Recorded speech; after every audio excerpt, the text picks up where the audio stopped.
மறுமணம் செய்ய தனியார் செயலி மூலம் பெண் தேடிய நபரை கணவன் மனைவி சேர்ந்து கொலை செய்த சம்பவம் அதிர்ச்சியை ஏற்படுத்தியுள்ளது.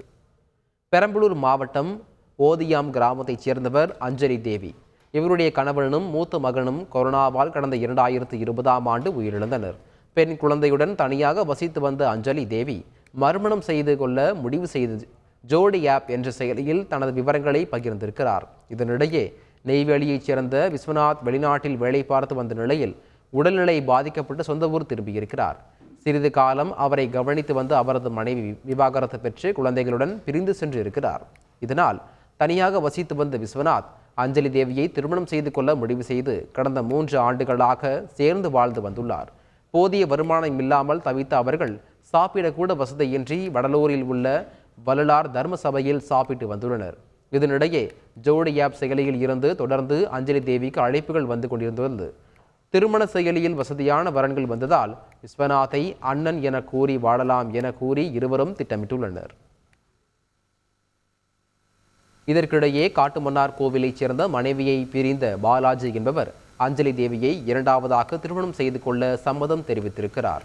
இதனைத் தொடர்ந்து திட்டக்குடி வெள்ளாற்று பகுதிக்கு வந்த பாலாஜியுடன் தனிமையில் அஞ்சலி பேசிக் கொண்டிருந்தார். அப்போது ஏற்கனவே திட்டமிட்டிருந்தபடி மறைந்திருந்த விஸ்வநாத் பாலாஜியை வெட்டி கொலை செய்தார். பின்னர் அவரிடம் இருந்த போன் 5 சவரன் தங்க நகைகளை எடுத்துக்கொண்ட அவர்கள் சடலத்தை ஆற்று மணலில் புதைத்துவிட்டு தப்பியுள்ளனர். கடந்த வாரம் ஆற்று மணலில் புதையுண்ட அடையாளம் தெரியாத ஆண் சடலம் மீட்கப்பட்டது குறித்து போலீசார் நடத்திய விசாரணையில் மேற்கொண்ட விவரங்கள் தெரிய வந்தது அப்பகுதியில் அதிர்ச்சியை ஏற்படுத்தியுள்ளது. கரம்பக்குடி அருகே சொந்த அண்ணனையே நண்பர்களுடன் சேர்ந்து கொன்று எரித்த சம்பவம் அதிர்ச்சியை ஏற்படுத்தியுள்ளது. புதுக்கோட்டை மாவட்டம் கரம்பக்குடி அடுத்த மகாராஜ சமுத்திரம் காட்டாறு அருகே கடந்த 8ஆம் தேதி எரிந்த நிலையில் கிடந்த ஆண் சடலத்தை ரெகுநாதபுரம் போலீசார் கைப்பற்றினர். அந்த பகுதியில் பதிவான சிசிடிவி காட்சிகளின் அடிப்படையில் தஞ்சாவூர் மாவட்டம் ஒரத்தநாடு தாலுகாவுக்கு உட்பட்ட கரிக்காட்டிப்பட்டியைச் சேர்ந்த 21 வயதான முகிலனை பிடித்து போலீசார் விசாரணை நடத்தினர். அவர் தனது அண்ணனை அடித்து கொன்று எரித்ததாக கூறியதை கேட்டு போலீசார் அதிர்ச்சி அடைந்தனர். கொல்லப்பட்ட முல்லை வேந்தன் சில மாதங்களுக்கு முன்பு ஏற்பட்ட விபத்தில் தலையில் காயமடைந்து மனநிலை பாதிக்கப்பட்டதாக கூறப்படுகிறது. இதனால் தனது தந்தையுடன் தகராறில் ஈடுபட்ட அவர் திடீரென தூங்கிக் கொண்டிருந்த தந்தையை பெட்ரோல் ஊற்றி எரித்து கொலை செய்துள்ளார். இந்நிலையில் சில நாட்களுக்கு முன்பு செல்போனை காணவில்லை என கூறி தம்பி முகிலனையும் அடித்து துன்புறுத்தியுள்ளார். தந்தையை கொன்றது போல தன்னையும் எரித்து கொன்று விடுவார் என பயந்த முகிலன் சொந்த அண்ணனை கொலை செய்ய திட்டம் தீட்டியுள்ளார். அதன்படி நண்பர் அனீஸ்வரன் மற்றும் 17 வயது சிறுவனுடன் சேர்ந்து அண்ணனை கட்டையால் அடித்து கொன்று எரித்ததாக அவர் வாக்குமூலம் கொடுத்துள்ளார். இந்த சம்பவம் அதிர்ச்சியை ஏற்படுத்தியுள்ள நிலையில் முகிலன் உட்பட 3 பேரை கைது செய்த போலீசார் சிறையில் அடைத்தனர்.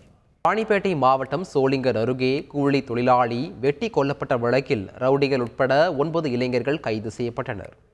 சோளிங்கர் அடுத்த கரிக்கந்தாங்கல் கிராமத்தைச் சேர்ந்த கூலி தொழிலாளி தேவராஜ் இவர் கடந்த 26ஆம் தேதி இரவு காட்டுப்பகுதியில் வெட்டி படுகொலை செய்யப்பட்டு கிடந்தார்.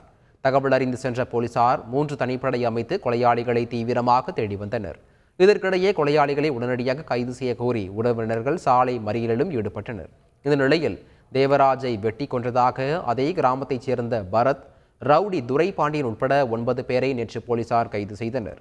முதற்கட்ட விசாரணையில் கைதான பரத்துக்கும் கொலையான தேவராஜுக்கும் இடையே நிலத்தகராறு காரணமாக முன்விரோதம் இருந்துள்ளது.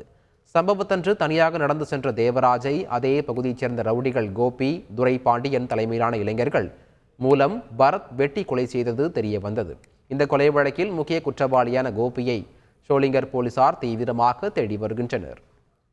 தொழிற்சாலையில் வேலை பார்த்து கொண்டிருந்தவரை அடையாளம் தெரியாத நபர் வெட்டி கொலை செய்த சம்பவம் அதிர்ச்சியை ஏற்படுத்தியுள்ளது. சேலம் மாவட்டம் ஓமலூரை அடுத்துள்ள ஓலைப்பட்டி கிராமத்தில் பிளாஸ்டிக் பைகளை அரைக்கும் தொழிற்சாலை உள்ளது. இந்த ஆலையில் கருப்பூரைச் சேர்ந்த சுபாஷ், சத்ரியன் ஆகிய இருவரும் வேலை பார்த்து வந்துள்ளனர். இந்த தொழிற்சாலைக்கு 2 சக்கர வாகனத்தில் வந்த அடையாளம் தெரியாத இளைஞர் சுபாஷை கத்தியால் குத்தி கொலை செய்துவிட்டு தப்பி ஓடியுள்ளனர். தகவல் அறிந்து சம்பவ இடத்திற்கு வந்த போலீசார் வழக்கு பதிவு செய்து விசாரணை நடத்தி வருகின்றனர். செய்திகளை உடனுக்குடன் தெரிந்து கொள்ள உடனே சப்ஸ்கிரைப் பண்ணுங்க.